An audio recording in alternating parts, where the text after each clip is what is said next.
Praise the lord, హల్లెలూయా. బాగున్నారా? మరొకసారి దేవుడిచ్చిన అవకాశం బట్టి దేవునికి వందనాలు చెల్లిస్తున్నాను. మరి మీరందరూ క్షేమంగా ఆరోగ్యంగా ఉన్నారా? దేవుడి మహాకృపను చూపించి మరొక దినమున ఎవర్ ఆఫ్ ప్రేయర్ కార్యక్రమంలో మీతో దేవుని వాక్యం ప్రకటిస్తాను. దేవుడి కృప చూపిస్తున్నాడు, మంచివాడుగా ఉన్నాడు, దయ చూపిస్తున్నాడు, సహాయం చేస్తున్నాడు. మరి ఈరోజు దేవుడు మనతో ఏం మాట్లాడుతాడో మనం చూద్దాం. మీ పనులు పక్కన పెట్టండి, బైబిల్ తీసుకోండి, సెల్ ఫోన్ దూరంగా పెట్టండి, కొంతసేపు దేవుని వాక్యం మనం ధ్యానిద్దాం. మరి ఈ సమయంలో ముందు ప్రార్థనతో కార్యక్రమం స్టార్ట్ చేద్దాం. పరిశుద్ధమైన తండ్రి, దయగల ప్రభువా, మరొకసారి నాయన నీ బిడ్డలమైన మేము ఇలా కూడి నీ సన్నిధిలో, నీ పాద సన్నిధిలో నీ వాక్యము కోసం మమ్మల్ని మేము సిద్ధపరిచి ఉండగా ప్రభువా, నీ పరిశుద్ధాత్మతో మమ్మల్ని దర్శించు. నీ మాట మాకు స్పష్టంగా వినపడటానికి సహాయం చేయి. నన్ను సులువు చోట మరుగుపరచు. ప్రతి బలహీనతలు, ప్రతి లోపములు నీ సులువు రక్తముతో శుద్ధిని చేసి నీ మాట నా నోట్లోంచి నీ బిడ్డలతో మాట్లాడమని యేసు నామములో అడుగుచున్నాం తండ్రి, ఆమేన్. మరి ఈరోజు నిన్న మనం దేవుని వాక్యంని చూసాము. మరి రోమిలు రాసిన పత్రికలో నుంచి కొన్ని అంశములు మీకు మధ్య నుంచి పంచుకోవడం దేవుడు సహాయం చేస్తాను. నిజంగా రోమిలు రాసిన గ్రంథములో ప్రార్థనలు లేవు, కానీ ఒక ముఖ్యమైన సందేశాలు. ప్రాబ్లం ఏంటంటే ఆ రోజు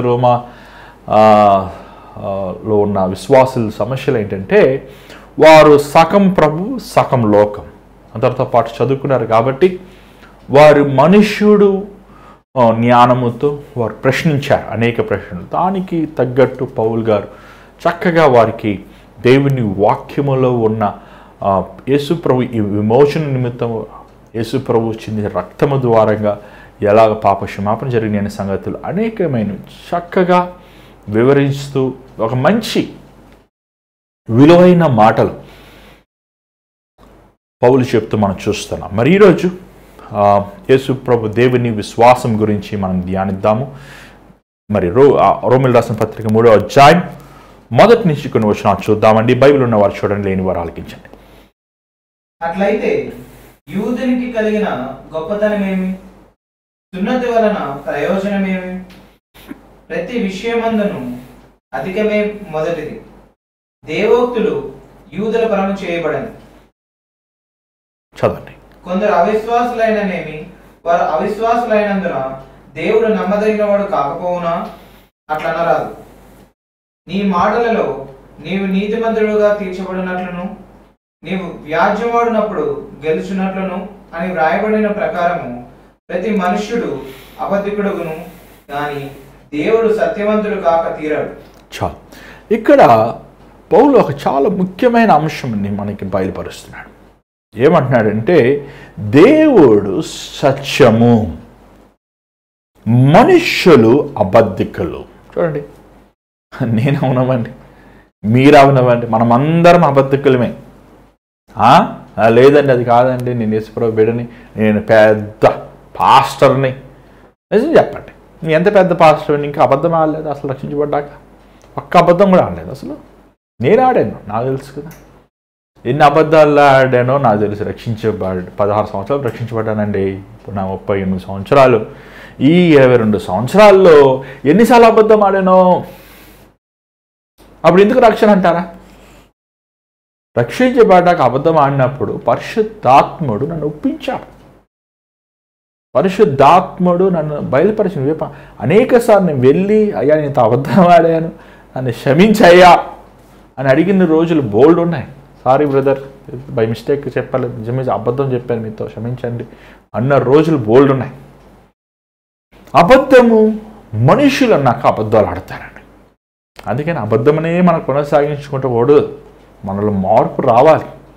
దేవుడు అబద్ధం ఆడడు, దేవుడు సత్యము. చూడండి, మీరు అర్థం చేసుకోవాలి, పరిశుద్ధ గ్రంథం దేవుని వాక్యము ఇంకో మాటలో చెప్పాలంటే సత్యమైన పుస్తకము. ఏంటంటే దావీదు తప్పు చేశాడు, లోతు తప్పు చేశాడు, వాళ్ళు తప్పులు ఎందుకు రాశారు? చూసినట్లయితే దావీదు కీర్తన 51వ అధ్యాయము 4వ వచనంలో ఈ మాట చెప్తున్నాడు. ఈ కీర్తన దావీదు ఎప్పుడు రాశాడంటే, తను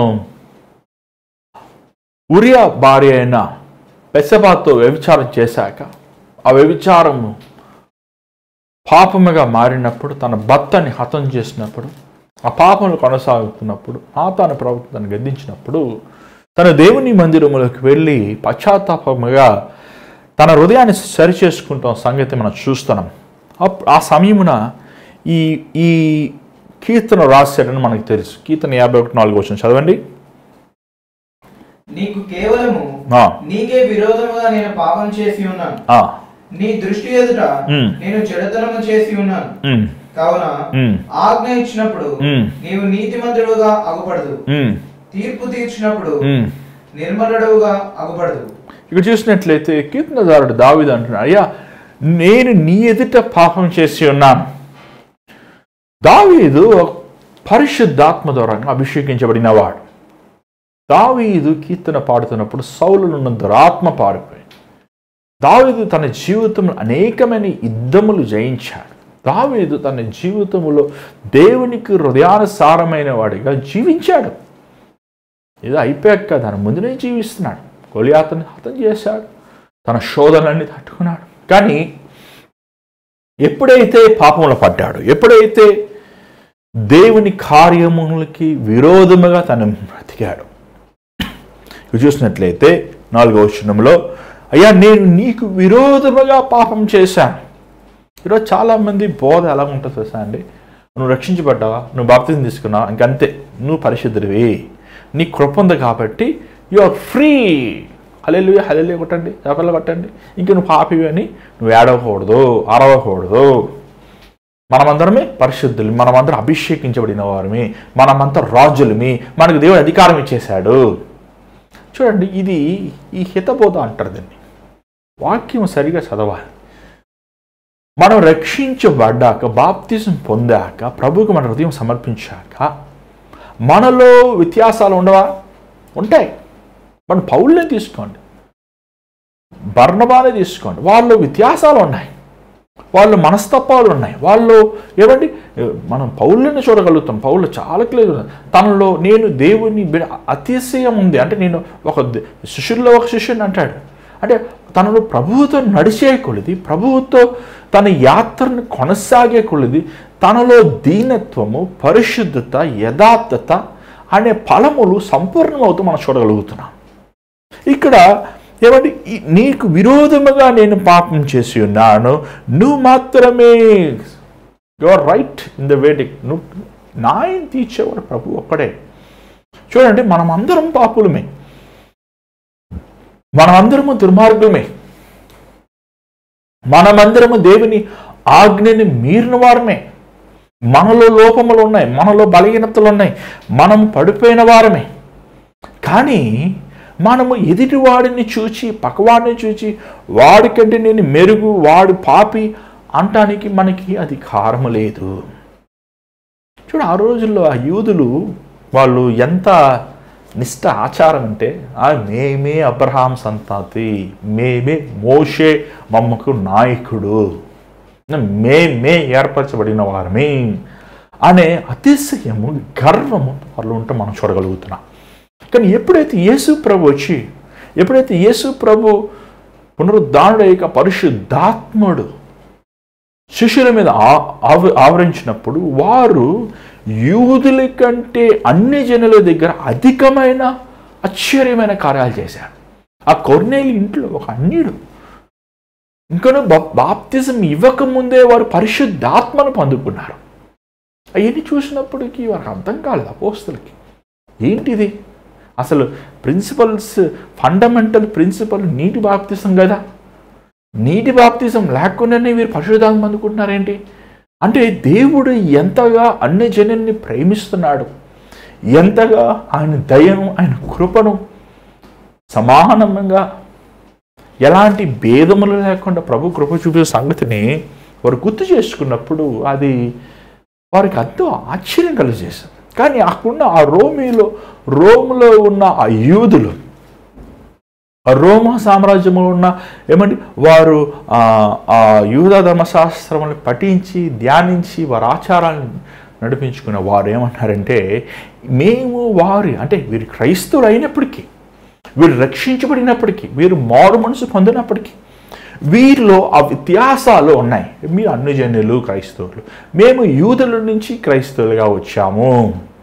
మేము అబ్రహాము సంతతి, మేము దావీదు వంశము మాది అనే ఒక ప్రత్యేకత వారిలో కనుగోవాలని సంఘములో ఆ ఎడబాటు అనేది చూస్తున్నారు. అప్పుడు పౌలు ఈ ప్రసంగం చెప్పాల్సి వచ్చింది. పౌలు వాక్య బోధనలు మీరు చూసినట్లయితే పౌలు ఒక యూదుడే. Paul by birth right is a యూదుడు, కానీ తను రోమా సామ్రాజ్య పౌరుడు. గమాలీయుడు చదువుకున్న గొప్ప పట్టగలిగిన ఒక పట్టము పొందిన వ్యక్తి అతను. కానీ పౌలు చూసినట్లయితే ఎంత తగ్గింపు దానిలో చూస్తున్నాం. తను సామాన్యమైన వారికి, ఘనమైన వారికి, ఏర్పరచబడిన వారికి, ఏర్పరచబడిన వారికి, కొండ జాతుల వారికి, యూదులకి, యూదులు కాని వారికి ఆయన సమముగానే ప్రేమతోనే ప్రేమిస్తున్నాడు, సమముగానే వాక్యముని బోధిస్తున్నాడు. చాలా ఇంపార్టెంట్ అండి. చాలాసార్లు మనం వీధుల్లో మీటింగ్కి వెళ్ళేటప్పుడు ఇక్కడేముందిలే, ఆదివారం సండే మార్నింగ్ అయితే బాగా ప్రసంగం ప్రిపేర్ అయిపోతా. అలాగే మనం ఏమన్నా చిన్న ఇంట్లో మీటింగ్ అనుకోండి, వాక్యం అలా అది కరెక్ట్ కాదు. చూడండి, ఒక సభలోనూ 100 మందికి వాక్యం చెప్పినా, ఒక ఇంటిలో 2 మందికి వాక్యం చెప్పినా, 100 మందికి నువ్వు ఎంత సిద్ధపడావో వాక్యం అంతే సిద్ధపడాలి. ఇద్దరి కోసం సిద్ధపాటు అనేది గుంపుతో రాదు కదా. చాలాసార్లు చాలామంది చెప్తుంటారని రేపు పెద్ద మీటింగ్ ఉంది కాబట్టి మీరు బాగా ప్రిపేర్ అవునట్టు. నేను అంటాను, బ్రదర్ ప్రిపేర్ అయ్యేదేముంది, మనం ప్రార్థన చేసుకుంటే దేవుడు ఏది ఇస్తాడు. ప్రిపరేషన్ అనేది నీ హృదయానికి. ప్రసంగం ప్రిపేర్ చేసుకోరు ఎవరు. ప్రసంగం ఎక్కడ ఏ ప్రవక్త ప్రసంగం ప్రిపేర్ చేసుకున్నాడండి? యేసుప్రభు ప్రసంగం ప్రిపేర్ చేసుకున్నారా, లేకపోతే ప్రార్థనలో తను తాను ప్రిపేర్ అయ్యాడా? చూడండి, ఈరోజు మనం అర్థం చేసుకోవాలి. ఈ వ్యత్యాసాలు మనం చూస్తున్నాం. దేవుడు సత్యము, అబద్ధికుడు కాదు. 5వ వచనం చదవండి. మన దుర్నీతి దేవుని నీతికి ప్రసిద్ధి కలుగజేసిన ఎడల ఏమందుము? చదవండి. ఉగ్రతను చూపించు దేవుడు అన్యాయస్తుడగునా? నేను మనుష్య రీతిగా మాట్లాడుచున్నాను అట్లా అన్నరాదు. అట్లయిన ఎడల దేవుడు లోకములకు ఎట్లు తీర్పు తీర్చును? చదవండి. దేవునికి మహిమ కలుగునట్లు నా అసత్యము వలన దేవుని సత్యము ప్రబలని ఎడల నేను ఇకను పాపినైనట్టు తీర్పు పొందనేలా? మేలు కలుగుటకు కీడు చేయదమని మేము చెప్పుచున్నామని కొందరు మమ్మల్ని దూషించి చెప్పు ప్రకారము మేము ఎందుకు చెప్పరాదు? అట్టి వారికి కలుగు శిక్షావిధి న్యాయమే. అలాగైనా ఏమందుము? మేము వారి కంటే శ్రేష్ఠులమా, తక్కువ వారమా? ఎంత మాత్రమును కాము. యూదులేమి గ్రీసు దేశస్థులేమి అందరూ పాపములకు లోనై ఉన్నారని ఇంతకు ముందు దోషారోపణ చేసి ఉన్నాం. చాలు. ఇక్కడ ఒక చాలా చక్కని మాట పౌలు గారు చెప్తున్నారండి. యూదులేమి, అన్యులేమి, దేవుని ఎరిగిన వారేమి, దేవుని ఎరగని వారేమి, ఏర్పరచబడిన సంతానమేమి, ఏర్పరచబడిన జనాంగమేమి, అందరూ పాపము చేసి ఉన్నారు. ఇంకో మాటలు చెప్పాలంటే పాపము శక్తి కింద ఉన్నారు. చూడండి, ఈరోజు మానవులమైన మనలో అనేకమైన వ్యత్యాసాలు మనం సృష్టించుకున్నాం. ప్రాంతానికి ఒక వ్యత్యాసము, భాషకు ఒక వ్యత్యాసము, పై రూపములకు ఒక వ్యత్యాసం, ఆచారాలకు ఒక వ్యత్యాసం, కులభేదాలకు ఒక వ్యత్యాసం, ఒక వ్యత్యాసమును మనం సృష్టించుకున్నాం. కానీ దేవుడు మనల్ని చేసినప్పుడు మనం యథార్థపరులుగా చేశాడు ఆయన. ఇక్కడ పౌలు చక్కని మాట అంటున్నాడు, మన అవినీతి దేవుని నీతిని స్పష్టంగా బయలుపరుస్తుంది. అంటే మనలో ఉన్న దుర్మార్గమైన కార్యాలు బయటపడినప్పుడు మనం ఈరోజు చాలామంది నీతి ఎలా ఉందంటే వారి నీతి పక్కబడి నీతితో పోల్చుకుంటున్నారు. నేను ఇంతమందికి అన్నదానం చేశాను కదా, నేను మందిరం కట్టించాను కదా, ఇంత పెద్ద కానికిచ్చాను, ఇంతమందికి వస్త్రాలు ఇచ్చాను, ఇంతమంది చదివించాను కదా, అని ఇంత మంచివాడిగా ఉన్నాను కదా, సమాజంలో నేను తాగకుండా, నేను తిరగకుండా, నేను ఒక పౌరుడిగా, ఒక చక్కని భర్తగా లేదా భార్యగా, ఒక కుమారుడిగా, కుమార్తెగా నా బాధ్యతలు నేను చేస్తూ నేను యథార్థంగా ఉన్నాను కదా అని చాలామంది వారు పక్కవారిని పోల్చుకొని వారి నీతిని వారు పోల్చుకుంటున్నారు. చూడండి, నీ నీతి మురికిగుడ్డ లాంటిది. ఇక్కడ పౌలు 9వ వచనం చెప్తున్నాడు ఏమిటంటే, మనమందరం ఒకే శిక్షా విధిలో ఉన్నాము,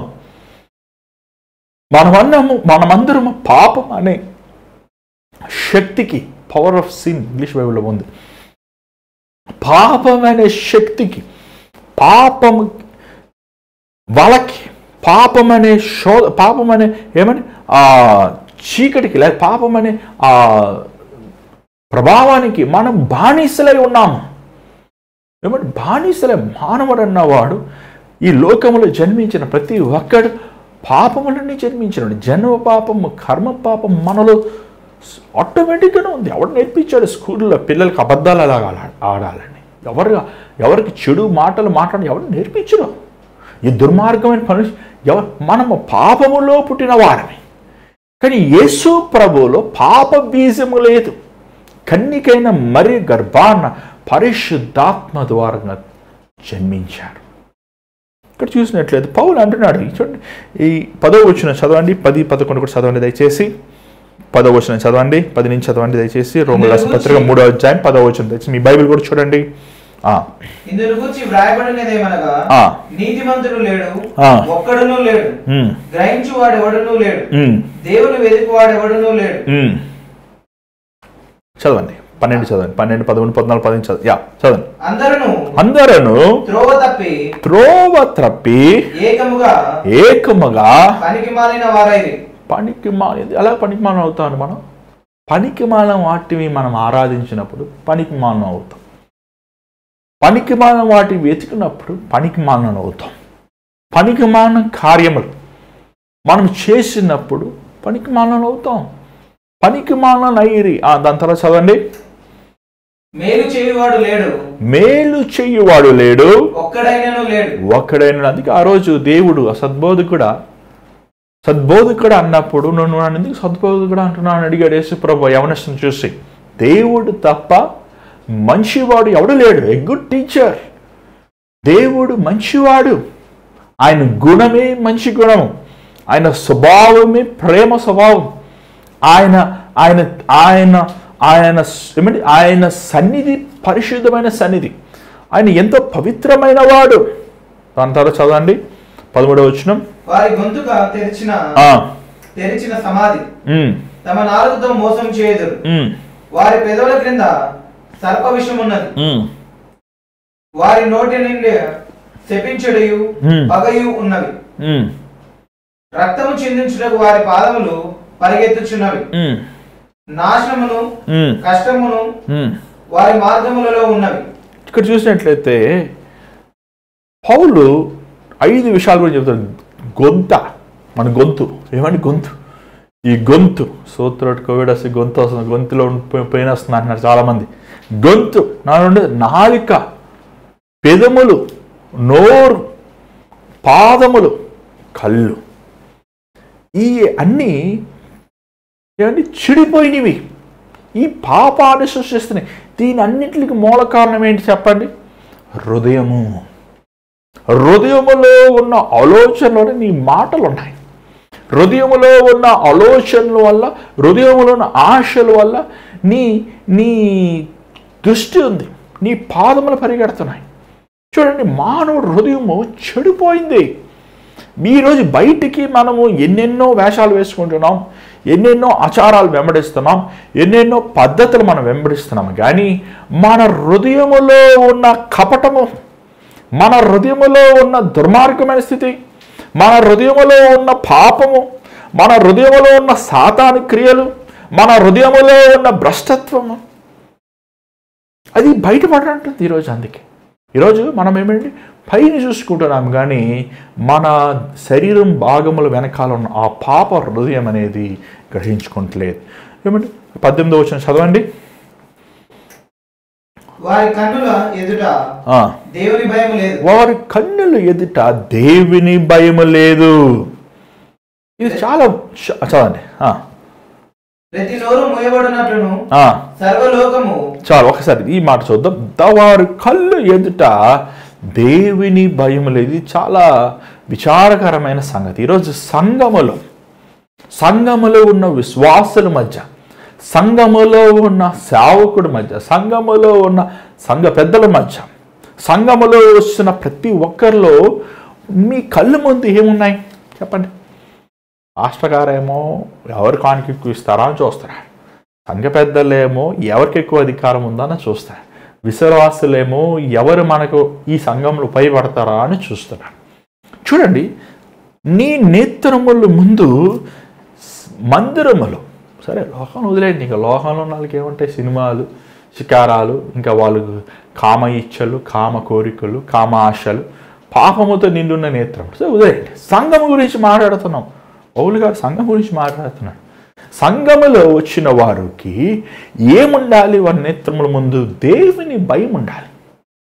ఈరోజు దేవుని భయం ఉందా మీకు? మందిరములో పిచ్చి పిచ్చి ఆశాలు, మందిరములో అబ్బాయిల అమ్మాయిల మాటలు, మందిరములో వ్యాపారం గురించి మాటలు, మందిరములో ఎవరితో స్నేహించేద్దామా, లాభం ఎలా పొందుదామా, ఎలాగ ఇతరులను మోసం చేద్దామా,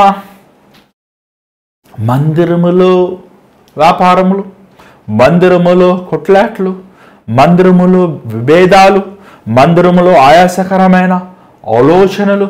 ఎందుకు కారణం? అందుకే పౌలు అంటున్నాడు చూడండి, 19 వచ్చింది అక్కడే ఉంది. 19 వచ్చింది చదవండి దయచేసి. ప్రతి నోరు మూయబడినట్లును సర్వలోకము దేవుని శిక్షకు పాత్రమగునట్లును ధర్మశాస్త్రము చెప్పుచున్న వాటన్నిటిని ధర్మశాస్త్రములకు లోనైన వారితో చెప్పుచున్నదని ఎరుగుదుము. చదవండి. ఏలి అనగా ధర్మశాస్త్ర సంబంధమైన క్రియల మూలముగా ఏ మనుష్యును ఆయన దృష్టికి నీతిమంతుడని తీర్చబడడు. చూసారు? ధర్మశాస్త్రం. ఈరోజు మనం ఇది చేయకూడదు, అది చేయకూడదు, ఇది చేయకూడదు. మన నేత్రంలో ఏం చేస్తుంది తెలుసా అంటే మనుషుని తీర్పు తెచ్చేస్తాం. మనం దేవుని భయము లేదు, పాపముతో దృష్టి ఉన్నాం. ఇంకొకటి మనము తీర్పు తీరుస్తున్నాం. అది చాలా తప్పండి. అది దేవుడు తీర్పు తీరుస్తాడు. ఎందుకంటే ధర్మశాస్త్రముతో మనం పోల్చుకుంటే, ధర్మశాస్త్రం ప్రకారం, మోషే ధర్మశాస్త్రం ప్రకారం, దేవుని వాక్యము ధర్మశాస్త్రం ప్రకారం మనం పోల్చుకుంటే, నాకు తెలిసి ఈ లోకంలో ఎవరైనా కనీసం 1% కూడా రారండి. నా బాగా తెలుసు, 100% చెప్తున్నాను. 1% కూడా క్లియర్ చేయలేరు ఎవరు. కానీ ఈరోజు ఇంకనూ మనము సజీవు లెక్కలో ఉన్నామంటే, ఇంకనూ మన పాపములు క్షమించబడి, మనం విమోచించబడి, మనం శుద్ధి చేయబడుతున్నామంటే అది కేవలము దేవుని ప్రాయశ్చిత్తమైన రక్తము. అదే మాటలు చెప్తున్నాడు చూడండి. మనము విశ్వాసము ద్వారంగా నీతిమంతులుగా చేయబడ్డాం. చూడండి 21వ వచనం చదవండి దయచేసి. ఇట్లుండగా ధర్మశాస్త్రమునకు వేరుగా దేవుని నీతి బయలుపడుచున్నది. దానికి ధర్మశాస్త్రమును ప్రవక్తలను సాక్ష్యం ఇచ్చుచున్నారు. అది యేసుక్రీస్తునందని విశ్వాసమూలమైన. చూడండి, ధర్మశాస్త్రము. యేసు ప్రభు ఇచ్చే ధర్మశాస్త్రాలు మనకి ఇవ్వలేదు. యేసు ప్రభు ధర్మశాస్త్రం ఇవ్వలేదు, కానీ ధర్మశాస్త్రం నెరవేర్చి ఆ ధర్మశాస్త్రాన్ని ప్రకారం అవిధేయనైన శిక్షని ఆయన దేహము వేలాడి ఆయన పొందాడు. ఆ శిక్ష ధర్మశాస్త్రం చెప్తున్న తీర్పుని ఆయన తీసుకున్నాడు. ధర్మశాస్త్రం ఇస్తున్న ఏమంటే ఆ నియమముల్ని ఆయన పాటించి, ఆయన శిలువ యాగం ద్వారంగా మనము నియమములు పాటించలేదు కాబట్టి దానికి ఏమంటే చిందించాల్సిన రక్తంని యేసు చిందించాడు. అది యేసు ప్రభు ద్వారంగా మనకి విశ్వాసము ద్వారంగా మనం ఈరోజు యేసు ప్రభును సొంత రక్షకుడు అంగీకరించినప్పుడు ఆయన నీ పాపములు, మీ అతిక్రమం, దోషముల కోసం మరణించాడు. ఆయన నా రక్షకుడు, ఆయన నా విమోచకుడు, నేను ఆయన కోసం అంటే నువ్వు ధర్మశాస్త్రం వల్ల కాదు, కానీ విశ్వాసము ద్వారంగా మీరు నీతిమంతులవుదురు. చక్కగా ఎంత చక్కగా రాశాడు చూడండి, చదవండి దయచేసి. అది యేసుక్రీస్తునందలి విశ్వాసమూలమైనదై నమ్మువారందరికీ కలుగు దేవుని నీతి అయి ఉన్నది. ఏ భేదమును లేదు, ఏ భేదము లేదు. అందరూ పాపమును చేసి దేవుడు అనుగ్రహించు మహిమను పొందలేకపోవచ్చున్నారు. కాబట్టి నమ్మువాడు ఆయన కృప చేతనే క్రీస్తునందలి విమోచనము ద్వారా ఉచితముగా నీతిమంతులని తీర్చబడుచున్నారు. ఈరోజు నువ్వు ఎందుకు పరలోకం వెళ్తున్నావు? ఏదో రోజు హల్లెలూయా ప్రార్థన చేసుకుంటున్నావు, రోజు బయలు చదువుకుంటున్నావు కాబట్టి రోజు పాపం చేయకుండా, దానివల్ల కాదు నువ్వు వెళ్ళేది, నీ నీతి కార్యాల వల్ల కాదు. మనం ఈరోజు పరలోకానికి వెళ్తున్నామంటే దానికి కారణం ఏంటంటే యేసు ప్రభు కృప ద్వారంగా, ఆయన చేసిన విమోచన ద్వారంగా. ఏమంటే మనము స్వనీతిగా నీతిమంతులం కాదండి, మనం దుర్మార్గులమే, నీచులమే. ఇంకోటి మన మార్గం రక్షణకి వెళ్ళలేము, అనుసరించుకోలేము. చూడండి, ఈ లోకంలో ఎన్ని మతాలు ఉన్నాయి. అలా ఉండాలి, ఇలా ఉండాలి, అది చెయ్యండి, ఇది చెయ్యండి, ఇది చెయ్యొద్దు, అది చెయ్యొద్దు అని ఎన్ని మతములు, ఎన్ని సిద్ధాంతాలు చెబుతున్నాయి, ఎన్ని ఫిలాసఫీస్ లోకం నిండా ఉన్నాయి. కానీ యేసు ప్రభు ఫిలాసఫీస్ ద్వారంగా, లేకపోతే సిద్ధాంతాల ద్వారంగా, లేకపోతే ఆచారాల ద్వారంగా మనల్ని విమోచించలేదు, కానీ ఆయన విలువైన అమూల్యమైన రక్తము ద్వారంగా మనల్ని విశ్వాసము, through faith we are righteous, మనము నీతిమంతులు విశ్వాసము ద్వారంగా నీతిమంతులుగా దేవుడు చేశాడు మనల్ని. నువ్వు సిలువ దగ్గరికి వచ్చి, ప్రభా నేను పాపినయ్యా, నేను దుర్మార్గమైన జీవితం జీవిస్తున్నాను, నన్ను కడుగునైనా, నన్ను శుద్ధిని చేయంటే ఏమంటే ఇదే మీరు మోషే ధర్మశాస్త్రం పాటించాలంటే గొర్రెల్ని మేకల్ని తీసుకొచ్చి వాటిని ఏమంటే దాన్ని కాల్చి మళ్ళీ గందరగోళం చేయాలి.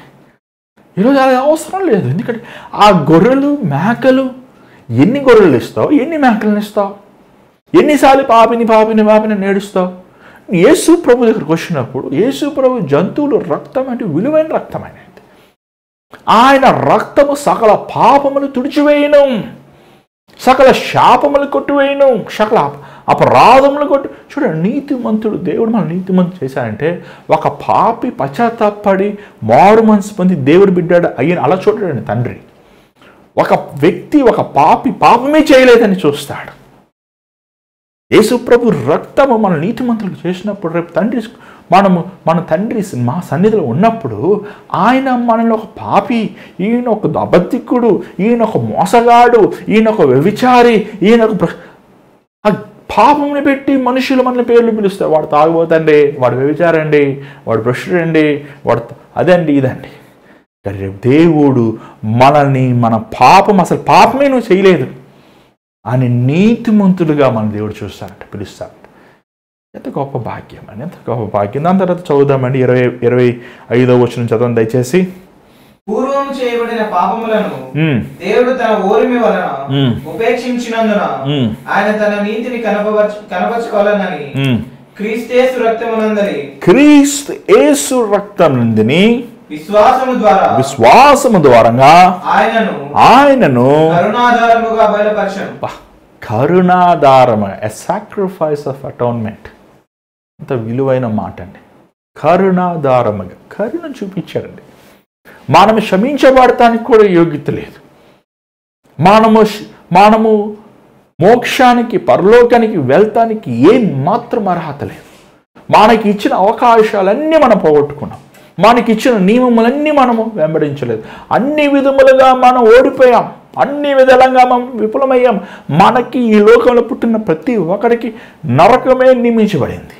కానీ కరుణ దారముగా, ఎ సాక్రిఫైస్ ఆఫ్ అటోన్మెంట్, క్రీస్తు యేసు తన దేహమని ఆ కల్వరి సిలువలో ఏ పాపము లేని ప్రభువుని, పవిత్రమైన ప్రభువుని బహుఘోరమైన విధముగా చివరి రక్తము బొట్టు కూడా కార్యవంతంగా ఆయన శిక్షను పొందాడు. కారణం ఏంటంటే మన పాపములు విమోచిస్తాం. ఏదో తెలుసా, యేసు ప్రభు పుట్టాక 8వ రోజు మరియ యోసేపు పావురములు తీసుకువెళ్ళి పాప పరిహారం చేశారు. ఎందుకు? రక్షకుడికి పాప పరిహారం చేయాలి. ఆయనలో జన్మ పాపం లేదు కదా, కర్మ పాపం లేదు కదా. కానీ ఎందుకు దేవుడు అనుమతించాడంటే ఆయన అప్పుడే పాపిగా చూశాడు మన కోసం. పాపము లేని ప్రభువుని, పాపము కార్యాలు చేయని ప్రభువుని ఒక పసిపిల్లవాడుగా, ఎన్నో రోజు పిల్లవాడుగానే తండ్రి అయిన దేవుడు తన సొంత కుమారుణ్ణి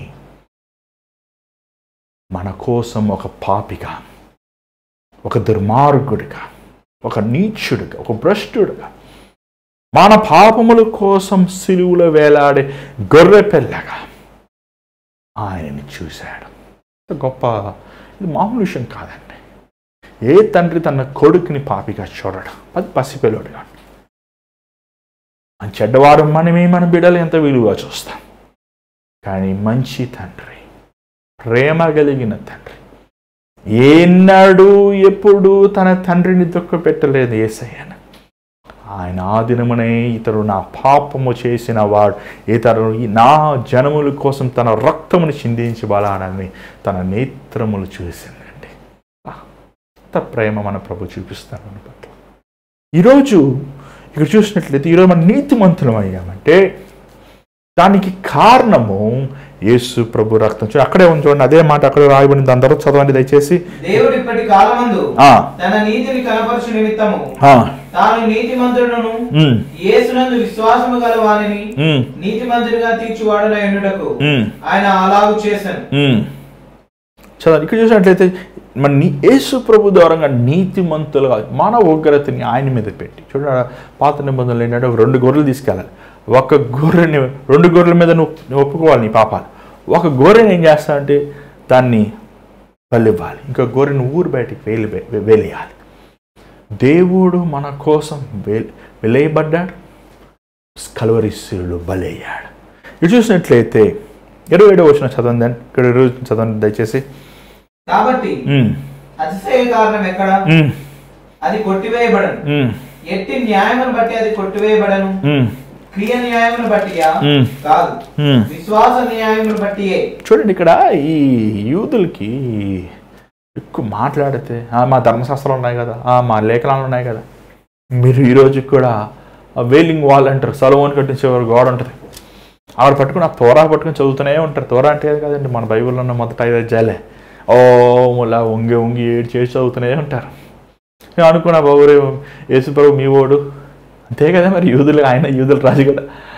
కానీ మేము ప్రకటన గ్రంథంలోకి వెళ్ళిపోయాం. ఆయన మా సొంతం అయిపోయాడైనా. మీరు ఇంకా ఏంటంటే మోసే ధర్మశాస్త్రం మోసే అంటుంటారు.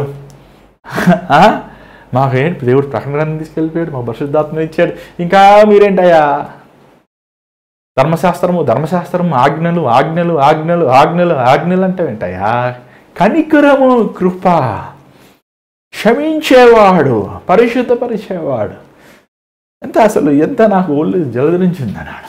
వాడు ఇంకా ధర్మశాస్త్రం పట్టుకుని ధర్మశాస్త్రమే గొప్ప అంటే ధర్మశాస్త్రమే కంటే గొప్పవాడు యేసు ప్రభు అండి. ధర్మశాస్త్రము నెరవేర్చిన వాడు యేసు ప్రభు. ఆ శాసనం ఇచ్చిందే ప్రభు అని చెప్పాలంటే. శాసనం ఇచ్చి అవ్వడం చేయకపోతే నేను ఇలా చెయ్యాలని చేసి చూపించింది ప్రభు. చూసినట్లయితే 28 కూడా చదవండి. ఈ మాటలు పౌలు గారు యూదులకి వీరికి బయలుపరచమని చూస్తున్నాం. చదవండి దయచేసి. ధర్మశాస్త్ర సంబంధమైన క్రియలు లేకుండా విశ్వాసం వలననే మనుషులు నీతిమంతులుగా తీర్చబడుచున్నారని ఎంచుచున్నాం. దేవుడు యూదులకు మాత్రమే దేవుడా? అన్యజనులకు దేవుడు కాడా? అవును, అన్యజనులకు దేవుడే. దేవుడు ఒక్కడే కనుక ఆయన సున్నతి గల వారిని విశ్వాస మూలముగాను సున్నతి లేని వారిని విశ్వాసం ద్వారాను నీతిమంతులుగా తీర్చును. ఆ రోజు సమస్య ఏంటంటే క్రైస్తవులు ఆది ఎందుకు క్రైస్తవులకి ఇది పెద్ద ప్రాబ్లం. యూదులు సున్నతి చేయబడిన వారు, ఈ అన్యులు సున్నతి చేయబడిన వారు. ఇప్పుడు వాక్యం చెప్పాలంటే మీరు సున్నతం చేసుకోండి మీరు. ఇది వాక్యం భాగం అయిపోయింది. పౌలు అంటే ఏంటి మీరు మాట్లాడుతున్నారు? సున్నతి అనేది అబ్రహాముకి దేవుడిచ్చిన వాగ్దానం. యేసు ప్రభు ద్వారంగా నువ్వు నీ సున్నతి అనేది నీ హృదయానికి సంబంధించినది. దేహానికి సంబంధించినది కాదు. నీ హృదయంలో ఉన్న పాపము సున్నతి చేయబడాలి. నీ హృదయంలో ఉన్న లోకము సున్నతి చేయబడాలి. నీ హృదయంలో ఉన్న పాప వ్యసనములు తొలగించబడాలి. అది అర్థం కావట్లేదు వాళ్ళకి. ఎంత చెప్పినా అర్థం కావట్లేదు. అరే నువ్వు ఆచారం మారాలి, నీ అవతారం మారాలి, నీ వేషభాషను మారాలి అంటున్నారే కానీ నీ బ్రతుకు మారాలయ్యా. నీ హృదయం మారాలి, నీ ఆలోచన విధం కడగబడాలి, నీ చూపులు కడగబడాలి, నువ్వు నీ హృదయంలో వచ్చిన ఆశలు కోరికలు సిలువేయబడాలి అనే స్పష్టత ప్రసంగం అర్థం కావట్లేదు వాళ్ళకి. ఈరోజు ఆచారంలో మునిగిపోయారండి చాలామంది. ఆచారం, ఈ లెంటి దినాలు వస్తున్నాయి కదండి, ఈ లెంటి దినాలు తాగరు, ఏం మారిపో అనుకుంటాం. ఉపవాసాలు ఉంటారు. నిజంగా ఉపవాసం ఉంటున్నారా? వెయిట్ లాస్ అవుదానికి ఉపవాసం ఉంటున్నారో అర్థం కాదు కానీ ఉపవాసాలు ఉంటారు. సినిమాలు చూడరు, ఏది కొనుక్కోరు, ఏది అమ్ముకోరు, పెళ్ళి చేసుకోరు. ఇష్టం అంటే నిష్ట, పరిశుద్ధం. ఎందుకరా అంటే యేసుప్రభు సిలువ వేశారు. యేసుప్రభువే అన్నాడు సిలువ, అమ్మ నా కోసం ఏడవద్దు, నువ్వు కోసం, నీ కుటుంబం కోసం ఏడు, నీ పిల్లల కోసం ఏడు, ముందు నీ భర్త కోసం ఏడు, నీ భార్య కోసం ఏడు, అప్పుడే చెప్పాడు. కానీ వీళ్ళ యేసుప్రభు కోసం చెప్పిస్తారు. నా ప్రభు ఎన్ని శ్రమలు పొందాడు, ప్రభు ఆహా నీకు ఇన్ని బాధలా, పాటలు, ప్రసంగాలు. సరే ఈ 40 దినాలు బాగానే ఉంటుంది. ఎవడు వద్దంటాడు? సిలువ అంటే మనకి అందరికి బాగా సంతోషమే కదా. 40 దినాలు ఆచారం వెంబడి 41 దినం ఈస్టర్ అయిపోండి. ఇంకా ఆ రోజు సాయంకాలమే తినాలి. 40 రోజులు నీసి తినాలి, చూడని సినిమాలన్నీ చూడాలి, చెయ్యని ఆశాలన్నీ చేయాలి. ఏంటండి ఈ మార్పు? ఏంటి మార్పు? ఆచారం. మనుషుడికి ఏదైనా ఒక ఆచారం ఉంటేనే, ఏం ఆచారం లేదా? ఏం లేవా? అంటే కుడి చేతితోనే ఇవ్వాలి, ఎడం చేతితో వద్దా? ఏముందంటే కుడి చేతులు ముత్యాలు ఉన్నాయి, ఎడం చేతులు ఏమన్నా ఆవు పెంట ఏమైనా ఉందండి? ఏంటి? వద్దు, నా కుడి చేతితో, నా ఎడం చేతితో, కుడి చేతే ఇవ్వంట. రెండు నీ చేతులే కదయ్యా. చూసారా? ఆచారాలు మీదే ఈరోజు సంఘంలో కూడా ఆచారాలే. ఒకసారి మీటింగ్కి వెళ్ళానండి. నేను చాలా కూర్చి క్వైర్ పక్కన కార్నర్లు వేసుకుంటా, ఎందుకు అందరు డిస్టర్బ్ చేస్తారు. ఆయన వచ్చి ఆ సంఘ బ్రదర్ మీరు అట్లా వేసుకోవద్దు, కుడి వైపు వేసుకో, ఎడం వైపు వేసుకోండి అన్నాడు. మళ్ళీ అక్కడి నుంచి తిప్పాడు. మళ్ళీ ఇంకొక ఆయన వచ్చాడు, మీ ఎడం వైపు కదా ఇటు వేసుకోండి అన్నాడు. కుర్చీకి ఇన్ని రూల్సా? కుర్చీ వేసుకుంటే రూల్స్ ఉంటాయండి? ఏంటండి ఇది? ఈరోజు మనుషుడికి ఏదో ఒక గిమిక్స్ చేయాలి, మ్యాజిక్స్. యేసుప్రభు నీ పాపాలు క్షమిస్తాడు, ఆయన ఎందుకు విశ్వాసం? ఏమి లేదు, ఇంతేనా? లేదయ్యా నువ్వు 10,000 రూపాయలు కానికయ్యి, 10,000 రూపాయలు కానికేస్తే నీకు రక్షణ ఢంగన వచ్చేసింది. హల్లెలూయా. 10,000 ఏంటి అయ్యారు, 20,000 వేస్తాను. నన్ను నా సారా బాటలను దీవించండి, నన్ను నా 2 భార్యలను దీవించండి, నన్ను నా దొంగ వ్యాపారాన్ని దీవించండి. ఏమండి ఈరోజు ఎంత నీచముగా వెళ్ళిపోతుందో సంఘం. ఇక్కడ చూసినట్లయితే రోమిలు రాస్తున్న 4వ పత్రిక మొదటి నుంచి కొన్ని వచనాలు చదువుదామండి. ఈ విశ్వాసం గురించి, అబ్రహాం విశ్వాసం తండ్రి అని అందరికీ తెలుసు. ఆయన గురించి కొన్ని మాటలు పౌలు ఎంత చక్కగా చెప్తున్నాడో చూడండి. కాబట్టి శరీరం విషయమై మన మూల పురుషుడు అబ్రహామునకు ఏమి దొరకనని అందుము. అబ్రహాము క్రియల మూలముగా నీతిమంతుడని తీర్చబడిన యెడల అతనికి అతిశయ కారణము కలుగును గాని అది దేవుని ఎదుట కలుగదు. లేఖనం ఏమి చెప్పుచున్నది?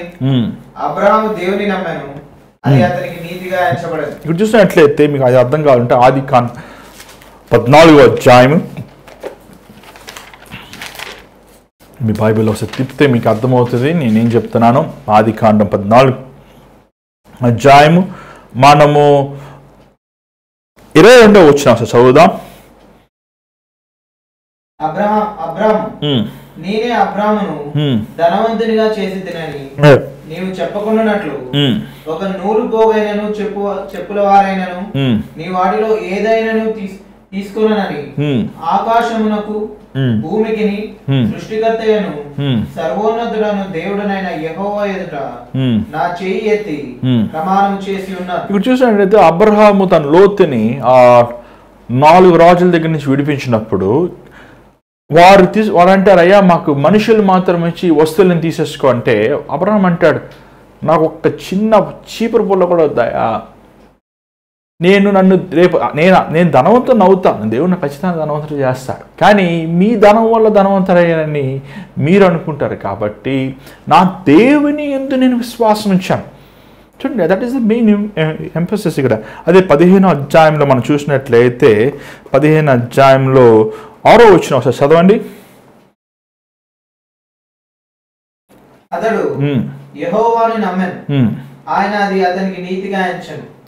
అబ్రహాము యెహోవాను నమ్మాడు. నమ్మకమని విశ్వాసం అంటాం. దేవుని యందు విశ్వాసమే ఏమంటే తను నీతిమంతుడుగా అయ్యాడు. వీరిని అబ్రహాం సంతతి మేము సున్నతి చేయబడ్డ వాళ్ళమి, మేమే కోరుకొనబడిన వారమి అని పౌలును పట్టుకుని 2 చెవులు తినేస్తున్నారు. కానీ పౌలు ఎంత చక్కగా చెప్తే అబ్రహాము చూడండి, అబ్రహాము తన విశ్వాసాన్ని బట్టి దేవుని యందు దేవుని చేతుల్లోంచి పొందుకోవాలి, నేను దేవుని చేతిలో నుంచి నేను దీవెనలు పొందుకోవాలి అని తను ప్రభువు దగ్గర నుంచి ప్రభువు చూడండి, ఇప్పుడు ఒక ఉద్యోగం చేసే వ్యక్తి దాన్ని కూలి పొందుకుంటాడు. కానీ మన పాప క్షమాపణ, పాప విమోచన ఇది మన ధర్మశాస్త్రం ప్రకారం పొందుకునేది కాదు కదా, మన నీతిలు మన క్రియల వల్ల కలిగేది కాదు కదా. ప్రభువే మన మీద దయ చూపించాడు, ప్రభువే మన మీద కనికరించాడు, ప్రభువే మనల్ని విమోచించాడు. అసలు మనం ఎన్ని నీతి కార్యాలు చేసినా, మనం ఎంత ధర్మశాస్త్రం పాటించాలి అని ప్రయత్నించినా మనము రక్షించబడేది కేవలము ఆయన కృప వల్లే. ఆయన ప్రభు యేసుప్రభు అంటే నా ప్రాణం నా యొద్ద నుంచి ఎవడు తీయలేడు, నేనే నా ప్రాణముని నా గొర్రెల కోసము దారిపోస్తున్నానంటాడు. ఆయన తన ప్రాణంను మన కోసం ఇచ్చాడు. ఎందుకంటే ఆయన ప్రాణం ఒకటే. ఆయన ప్రాణము అంటే ప్రాణం అంటే రక్తం. ఆయన రక్తము ఒకటే మన పాపములను శుద్ధి చేయగలిగినది. నీ నీతిలు, నీ ధర్మశాస్త్రములు, నీ ఆచారాలు, నీ క్రియలు నిన్ను పరలోకానికి తీసుకువెళ్ళలేవు. ఇక్కడ చూసినట్లయితే కొంచెం మనం ముందు చదివినట్లయితే ఏమండి, వీరు సున్నతి గురించి ఎక్కువగా మాట్లాడుతున్నప్పుడు పౌలు అంటాడు, సున్నతి అనేది ఒక సూచనగా ఇవ్వబడింది, అంతేగాని సున్నతి చేసుకున్న మాత్రాన నువ్వు నీతిమంతుడివి కావు. ఎంత చక్కగా చెప్తున్నాడు చూడండి. 9వ వచనం చదవండి దయచేసి. ఈ ధన్యవచనము సున్నతి గల వారిని గురించి చెప్పబడినదా, సున్నతి లేని వారిని గురించి కూడా చెప్పబడినదా? అబ్రహాము యొక్క విశ్వాసం అతనికి నీతి అని ఎంచబడినచున్నాము కదా. చదవండి. మంచిది. అది ఏ స్థితి యందు ఎంచబడను? సున్నతి కలిగి ఉండినప్పుడా, సున్నతి లేనప్పుడా? సున్నతి కలిగి ఉండినప్పుడు కాదు, సున్నతి లేనప్పుడే. మరియు చదవండి. సున్నతి లేని వారైనను నమ్మిన వారికి అందరికి అతడు తండ్రి ఒకట వలన వారికి నీతి ఆరోపించుటకై అతడు సున్నతి పొందక మునుపు తనకు కలిగిన విశ్వాసము వలన నీతికి ముద్రగా సున్నతి అను గుర్తు పొందను. చూడండి, నీతి ముందు జరిగిందా, సున్నతి ముందు జరిగిందా? ఆయన నీతి ముందు ఎప్పుడు తీర్చబడ్డాడు? ముందే తీర్చబడ్డాడు. సున్నతి అనేది ఒక సైన్, ఏమంటే ఒక రిమెంబరెన్స్, మనం జ్ఞాపకం చేసుకుంటానికి మనము నీతిమంతులుగా తీర్చబడ్డాము అని దేవుడు అబ్రహాముకి ఒక సూచనగా ఇచ్చాడు, తన వంశంలో సూచనగా ఇచ్చాడు. కానీ ఆ సూచననే నీతిమంతుడుగా మీరు అయిపోయారంటే ఎలాగవుతుంది? నీ విశ్వాసము ద్వారంగా నువ్వు నీతిమంతులుగా తీర్చబడ్డావు. కొంచెం 13వ వచనం చదివితే మనం కొంచెం ముందుకు వెళ్దాం. 13వ వచనం చదువుదాం. అతడు లోకములకు వారసుడుగాను వాగ్దానము అబ్రహామునికైనను అతని సంతానములకైనను ధర్మశాస్త్ర మూలముగా కలగలేదు గాని విశ్వాసము వలనైనా నీతి మూలముగానే కలిగెను. చూడండి, ధర్మశాస్త్రం వల్ల వాగ్దానం పిల్లలు లేరు అబ్రహాంకి. ఆయనకి ఏమంటే 100 సంవత్సరాలు, శారాకి 75 సంవత్సరాలు మనం చూస్తున్నాం. వీళ్ళది వృద్ధాప్యములు ఉన్నవారు, వీరికి పిల్లలు లేరు వీళ్ళకి. పిల్లలు లేరు. చూసినట్లయితే మనము అది 100 సంవత్సరాలు, అదే వచనం 19వ వచనం చూడండి దయచేసి. అదే మాటలు మనం చూస్తున్నాం. ఒకసారి చదవండి 19వ వచనం. మరియు అతడు విశ్వాసమునందు బలహీనుడు కాక రమారమి 100 ఏళ్ల వయసు గలవాడై అప్పటికి తన శరీరము మృతుతుల్యమైనట్టును సారా గర్భమును మృతుతుల్యమైనట్టును ఆలోచించును గాని. అంటే ఇక్కడ ఏమంటున్నాడు? శరీరము, వాళ్ళ శరీరం దేవుడు ఇస్తే చెప్పాడు, వాగ్దానం ఇచ్చాడు. దేవుడు ఏం వాగ్దానం ఇచ్చాడు? నీకు ఇసుకరేలు వలే నీ సంతతి ఉండను. పిల్లలు, ఒక పిల్లలు లేడు. 100 సంవత్సరాలు. సారాకి స్త్రీ ధర్మం ఆగిపోయింది. ఏమండి, ఈ స్త్రీ ధర్మం లేకుండా పిల్లలు పుడతారు? కానీ దేవుడు ఇచ్చాడు వాగ్దానం. దేవుడు ఇస్తాడు అని విశ్వాసముని కోల్పోలేదు. చూసారా, ఈరోజు మనము విశ్వాసము ద్వారంగా సిలువ దగ్గరికి వచ్చినప్పుడు, అయ్యా నా పాపములు నువ్వు క్షమించావు, నా కోసం ప్రాయశ్చిత్త బలి అయ్యావు, నీ కల్వరి సిలువలో ఆ రక్తము ద్వారంగా నన్ను శుద్ధి చేశావు అని నువ్వు విశ్వాసముతో నువ్వు ప్రార్థిస్తే, విశ్వాసముతో కల్వరి సిలువ ముందు నువ్వు నిన్ను మోహరించుకుని సమర్పించుకుంటే, చూడండి నీ జీవితంలో ఆ మార్పు కలుగుతుందండి. ఏదో ఒక జబ్బులు పోతాం, కడుపు నొప్పి, తలపోవట్లేదు, క్యాన్సర్ అయ్యి అవి పోతాయి, అటు వద్దన కూడా పోతాయి, ఉండవు. దానికంటే నీ హృదయములో మార్పు కలుగుతుంది. ఆచారములు, ధర్మశాస్త్రములు, ఏమని ఈరోజు మా దేశంలో ఇల్లేవా? లా లేదండి, ఎంత లా ఉంది, ఎన్ని లాస్ చదవాలే కానీ ఎన్ని లా పుస్తకాలు ఉన్నాయి. కానీ పాటించేవాడు ఎవడు? పాటించేవాడు ఎవడున్నాడండి? పాటించేవాళ్ళు ఇష్టం ఉంటే పాటిస్తారు, లేకపోతే లేదు. చూడండి, చట్టము నియమించాడు మోషే ధర్మశాస్త్రం. కానీ మనుష్యుడు చట్ట ద్వారంగా రక్షించబడలేదు, కానీ విశ్వాసము ద్వారా. విశ్వాసము వాగ్దానము, దేవుడిచ్చాడు వాగ్దానం. దేవునిచ్చిన మాటని నమ్మాడు. 100 సంవత్సరాల వ్యక్తి ఏమంటే పిల్లలు కనాలంటే అసాధ్యం అది. కానీ దేవుడిచ్చిన వాగ్దానము నెరవేరాలంటే, దేవుడిచ్చిన లేఖనములు నెరవేరాలంటే విశ్వాసం. అయ్యో నీ జీవితంలో విశ్వాసం ఉందా నీకు? ప్రభువు ఇచ్చిన వాగ్దానాలు ఎత్తుపట్టుకొని విశ్వాసముతో నమ్ముతున్నా. చూడండి, మన విశ్వాసం అనేది దేవుని వాక్యమును మనం చదువుతున్నప్పుడు, ఈ యూదులు, ఈ క్రైస్తవులు అయినప్పటికీ, వీరు సంఘములో వస్తున్నప్పటికీ, వీరు మందిరానికి వస్తున్నప్పటికీ, బైబిల్ పెట్టుకుంటున్నప్పటికీ, వీరి ధ్యాస అంతా ఎక్కడంటే మేము సున్నతి చేయబడిన వారం, మేము అబ్రహాం సంతతి, మేమే యూదులమి, మావే యేసు ప్రభు, మేమే ఫస్ట్ ఉండాలి, మేమే అంతా. ఏందండి ఇది? ఈరోజు మన మందిరంలో అలాగే ఉన్నాయి కులభేదాలు. నేను చదువుకున్నాను, నువ్వు చదువులేదు, నేను ధనవంతుని, నువ్వు ధనం లేదు అని మనం విభేదాలు సృష్టిస్తున్నాం. కానీ ఒకడు ధర్మశాస్త్రం కానీ, ఆజ్ఞల ప్రకారం కానీ, చట్ట ప్రకారం కానీ ఒక వ్యక్తి పరలోక రాజ్యానికి వెళ్ళలేడు. ఒక వ్యక్తి పరలోక రాజ్యానికి వెళ్ళాలంటే అది కేవలం యేసు ప్రభు యందు విశ్వాసం ఉంచిన వలనే, యేసు యందు రక్తము ద్వారంగా విశ్వాసముతో విమోచించిన వలనే. మన యేసు ప్రభు సిలువ వేసినప్పుడు మనం లేము, యేసు ప్రభు రక్తం మనం లేము, ఆయన పుట్టినప్పుడు మనం లేము. కానీ విశ్వాసముతో ఆ 2000 సంవత్సరాల ముందు ఆ గొల్గొతా కొండపైన ఆ కల్వరి సిలువలో ఎర్రటి ఎండలో రక్తము ముద్దగా మన యేసు మన కోసం వేలాడుతున్నాడు అని విశ్వాసముతో నమ్మాలి. చూడండి, విశ్వాసం మనం ప్రతిరోజు ప్రతిదీ మనం నమ్ముతుంటాం, కానీ ప్రభు దగ్గరికి వచ్చినప్పుడు సందేహిస్తున్నాం. చూడండి, ఇదే మాటలు మనకి పౌలు గారు ఎంత చక్కగా చెప్తున్నాడు. కొంచెం ముందుకు వెళ్ళండి దయచేసి. 24వ వచనం చదవండి దయచేసి. మన ప్రభువైన యేసును మృతుల్లో నుండి లేపిన వారి యందు విశ్వాసం ఉంచిన మనకును ఎంచబడునని మన నిమిత్తము కూడా వ్రాయబడను.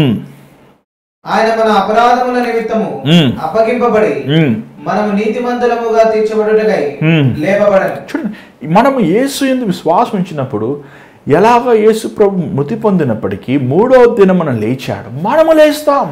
ఓ మరణమా నీ ముళ్ళు ఎక్కడా? ఓ మరణమా నీ విజయం ఎక్కడా? చచ్చిపోయాడు, అంతా పోయింది, ఎక్కడ పోయింది?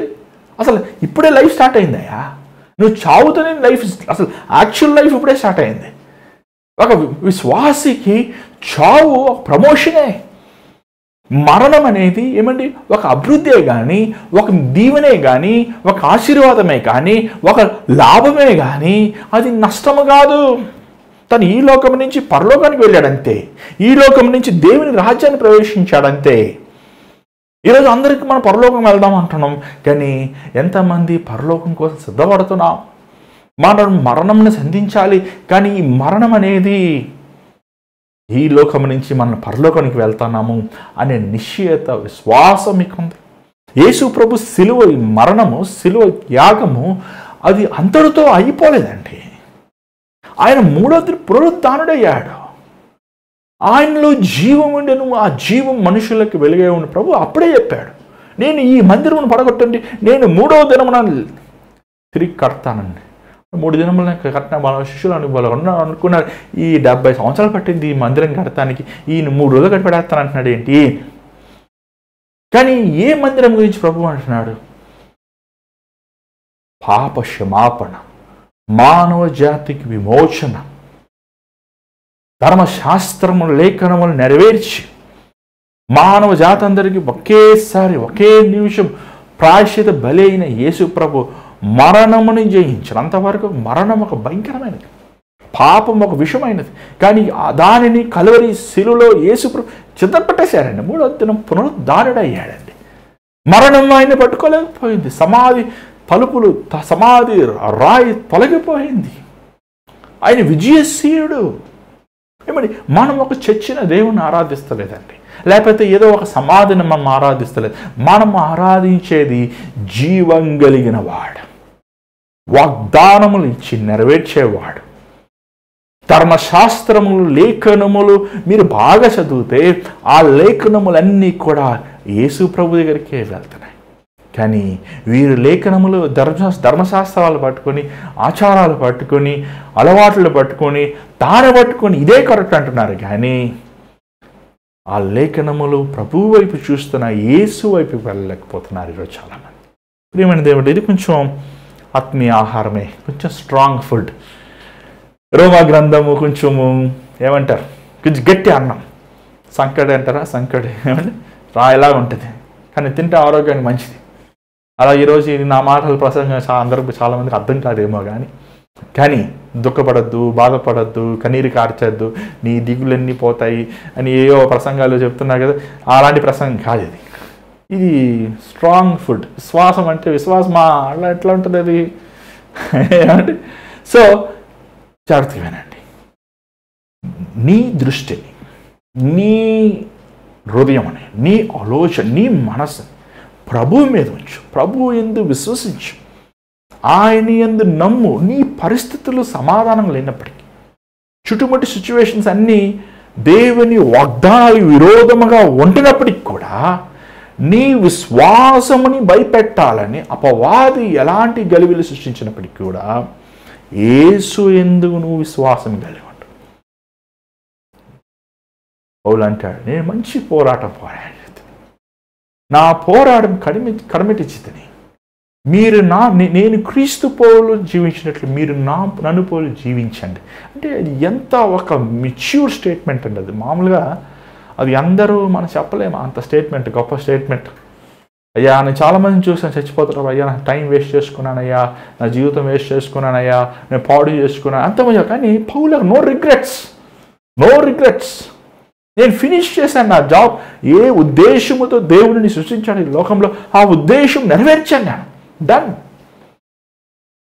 నేను ప్రభులాగా జీవించాను. తనలో లోపములు ఉన్నాయి, కాదంటలేదు.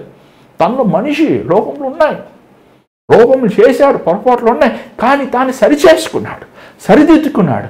క్రీస్తు స్వారూప్యములో, క్రీస్తు ద పర్ఫెక్షన్ ఆఫ్ క్రైస్ట్, క్రీస్తులో నా పర్ఫెక్షన్. ఏమండి, మనం రక్షించబడ్డాక, మారు మనసు పొందాక మనలో పర్ఫెక్షన్ రావాలి.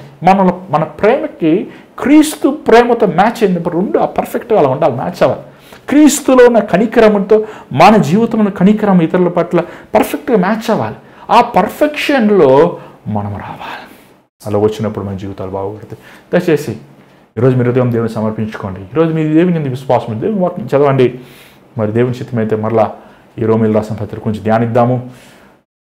మీ ప్రసంగాలు ఎలా ఉన్నాయి, మరి నిన్న ప్రసంగం ఈ ప్రసంగం ఎలా మీ ఫీడ్బ్యాక్ ఇవ్వండి మాకు. ఎందుకంటే దాన్ని బట్టి కొంచెం ఇంకా కొంచెం దాన్ని డైల్యూట్ చేయాలా, లేకపోతే ఇదే స్పీడ్లో వెళ్ళొచ్చా అని ప్రార్థనాపూర్వక ఇంకా సిద్ధపడాలని ఆశిస్తున్నాను. కాబట్టి నేను కూడా రోమిలకు రాసిన పత్రిక ఎక్కువ బోధించలేనండి, ఎందుకంటే సువార్థికుడిగా మొదటిసారి వాక్యం వినేవారికి రోమిలు రాసిన పత్రిక చెప్పామనుకోండి, అది కూడా ఒక్కొక్క లైన్ చెప్పగలుగుతాం. అన్నీ ఫుల్గా చెప్పాలంటే చాలా టఫ్. అది ఎక్కువ సువార్తలే ప్రకటిస్తుంటాను, ఎందుకంటే వాళ్ళకి సువార్తలే సులువుగా ఉంటాయి ప్రభు రాజ్యం.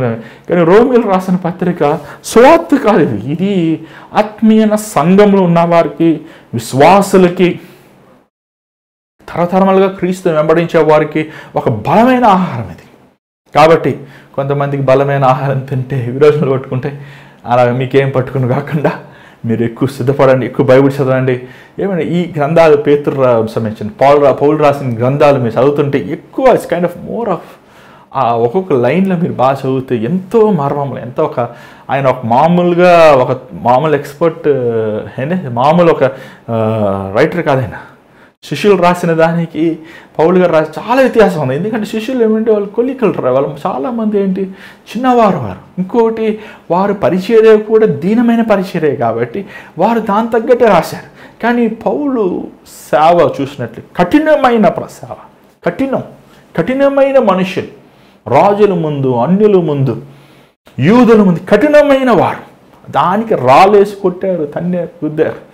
సో ఇంకా దాంట్లో నుంచి ఇంకా కఠినమైన ప్రసంగాలు, కానీ కఠినమైనప్పటికీ అది మనం దిద్దుకుంటానికి, సరిచేసుకుంటానికి ఎంతో ఆస్కారంగా ఉంది. కాబట్టి దేవుని చిత్తం మీద మనం ఇంకా ధ్యానిద్దాం. మీరు ఈ వాక్యం గురించి ధ్యానించండి, మరలా మీరు చదవండి, ప్రార్థన చేద్దాం. పరిశుద్ధమైన తండ్రి, దయగల ప్రభా, అవునాయన మాకు విశ్వాసము ద్వారా నడిచేవారు ఉండడానికి సహాయం చేయి. మేము నీతి పరులుగా ఆయన మా క్రియల వల్ల కాదు, కానీ నీ కుమారుడు యేసు ప్రభు చిందించిన ఆయన ఆ సాక్రిఫైస్ ఆఫ్ అటోన్మెంట్, మా కోసం ఆయన బలైన ప్రాయశ్చితం చేసిన ఆయన రక్తధారుల వలె మేము విమోచించబడ్డామనేది నువ్వు బయలుపరుస్తున్నావు. అవును నాయన, నీ యందు విశ్వాసం ఉంచి అబ్రహామే నీ యందు విశ్వాసం ఉంచాడు. అబ్రహామే తన వృద్ధాప్యం ఉన్నప్పటికీ, తనకి శారాకి స్త్రీ ధర్మం అయిపోయినప్పటికీ విశ్వాసము ద్వారా ఇసాకు తనకు జన్మించాడనేది మరొకసారి నువ్వు బయలుపరుస్తున్నందుకు వందనములయ్యా. మా జీవితంలో అనేక సార్లు అనేక పరిస్థితులు మేము చూస్తున్నప్పుడు, అనేక కార్యాలు మేము చూస్తున్నప్పుడు భయపడక, కలవరపడక, నువ్వు ఇచ్చిన వాగ్దానాలు ఎత్తిపట్టుకొని నీ యందు నిరీక్షణ కలిగి ముందుకు సాగడానికి సాధించి ఈరోజు ఈ కార్యక్రమం వీక్షిస్తున్న బిడ్డలను స్వస్థపరచు. నువ్వు వారితో మాట్లాడిన నమ్ముచున్నాను విత్తన వాక్యం ఫలింపించమని యేసు నామములో వచ్చినాం తండ్రి, ఆమేన్. ఈరోజు ఈ కార్యక్రమంలో మీరు దీవించబడి నమ్ముచున్నాను. దేవుడు మీతో మాట్లాడి మరి తెలియపరచండి. మీ ప్రార్థన అవసరతలు ఆ స్క్రీన్ మీద కావడం నెంబర్కి వాయిస్ మెయిల్, వాట్సాప్ చేయండి. మరి దేవుని చిత్తమైతే మరలా రేపు చూద్దాం. మరి ఈ పరిచర్య ద్వారా మీరు దీవించి కానుక పంపించాలని ఆశిస్తే చిన్న కానుక పంపించండి. గూగుల్ పే, ఫోన్పే ద్వారా కూడా మీరు పంపించవచ్చు. చాలామంది వీక్షిస్తున్నారు, చాలామంది మేలు పొందుతున్నారు, కానీ ఈ పరిచర్య కానుక ఇచ్చే విషయంలో చాలా తక్కువ మంది ఇస్తున్నారండి. ఇది చాలా నాకేం కరెక్ట్ అనిపించలేదు, ఎందుకంటే అంతమంది మీరు మేలు పొందుతున్నారు. ఎంతమంది కోసం ప్రార్థన చేసిన దేవుడు ఎంతోమంది స్వస్థపరుస్తున్నాడు, ఎంతోమంది ఉద్యోగులు లేని ఉద్యోగాలు ఇస్తున్నాడు, ఎంతోమంది వివాహం కాని వివాహం అవుతున్నారు, ఎన్నెన్నో ఆశ్చర్యమైన గర్భఫలాలు దేవుడు ఇస్తున్నాడు. మరి ఇంతమంది మీరు మేలు పొందుతున్నప్పుడు మరి మీకోసం చేసిన ఒక దేవుని సేవకులు ఆ పరిచర్యకి మీరు ఒక ధారాళంగా ఒక కానుకిస్తానికి ఎందుకు వెనకాడుతున్నారు? దయచేసి దేవుని పరిచర్య, దేవుని సేవకుల ద్వారా మేలు పొందినప్పుడు మీరు ఈ పరిచర్యని బలపరచండి. దేవుని చిత్తమైతే మనం రేపటి కలుసుకుందాం. అంతవరకు God bless you, take care.